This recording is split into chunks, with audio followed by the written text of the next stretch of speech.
เจ็บนี่นี่กินตัวนี้ละดี เอาเชียว เจ็บตัวนี้เอ็มนี่ละนี่บอกไหม เลยไปตรึ้งเลยจ้ะ ข้างนึงน่ะเจ็บทางหน้าพี่อีกข้างนึงเจ็บทางหลังพี่ เดียวแล้วมันจะคืนได้ เอามือรถเราเลยเอามื มั อน ร เลิ ถ กได้เชียว เลยเอาการการ นั่นได้เชียร์ยานี่คล้ายกัน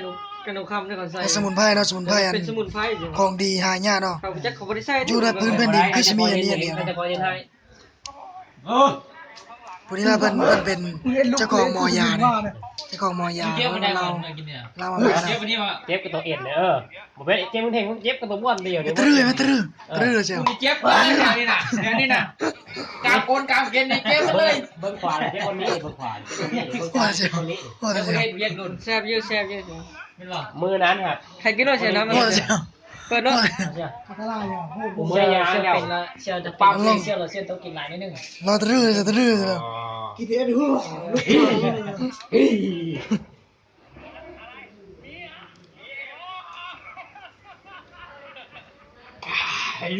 มันเป็นตรึ้งเชียว มึงนี่เด้อ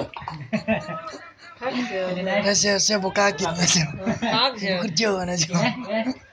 โดนยาเนี่ยเชียร์มันเชียร์จับ แล้วจับได้ละ จับเวลาได้ครับจับ นี่ไหนว่าใส่ดีมากว่า อ๋อช่วยเชียวมันพูด บอกแล้วเชียวต้องแข็งแรงจะแข็ง ไว้ แร ต้อง ง ลงน้ำไว้ญาติลงบุกไว้จ้ะ เชียร์น้อยเดียวจะน่าเชียร์เฉพาะนิดนิดนึงเชียร์ เอาแล้วเชียว ยาต้องร้ายเชียร์น้อยเดียวเชียร์กินมันกินหลายเต็มเลย โอ้แล้ว เอาใช่ไหมเชียว รถยายัง โอ้ปฏิเชียว เชียวเมื่อกี้เชียวกว่านี้เชียวเมื่อกี้อะ เลยเชียร์ สองอื่นใหญ่เลยเชียวเลย ไม่ใช่เท่าเชียวดูที่โค้งโง่ไม่ใช่ ถ้าเอาเม็ดมาได้เชียร์น้อยเดียว เว้ย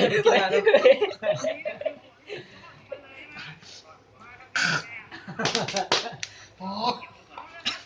โอ้แล้วเชียว เขากินเฮาครับทำต้องกินไปได้แม่ครับมึงเชียวกินนะ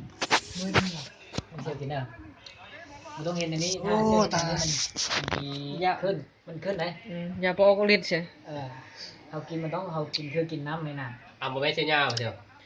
ชิมมาแล้วเชียว บอกว่าเชียร์ปุ๋ยเมื่อกี้เชียร์เชียว เอาละ บอกแล้วไม่เชียวตัวนี้เลยเพราะว่ามันมาตามคิวเลยเชียวเลย เมื่อกี้เชียวสองจอมเลยเมื่อกี้มาก้อนมูเชียวงับอีก น้อยเชียวมันน้อยไปเชียวมัน นะ น้อยมัดแล้วเชียว หมอเจ้าของอ่ะ มัดแล้วเชียวมัดแล้วเชียว ฮักเชียว อ๋อมิงเลยเชียว หวานปากปึ๊กเลยเชียวหวานมาเชียวปากเชียว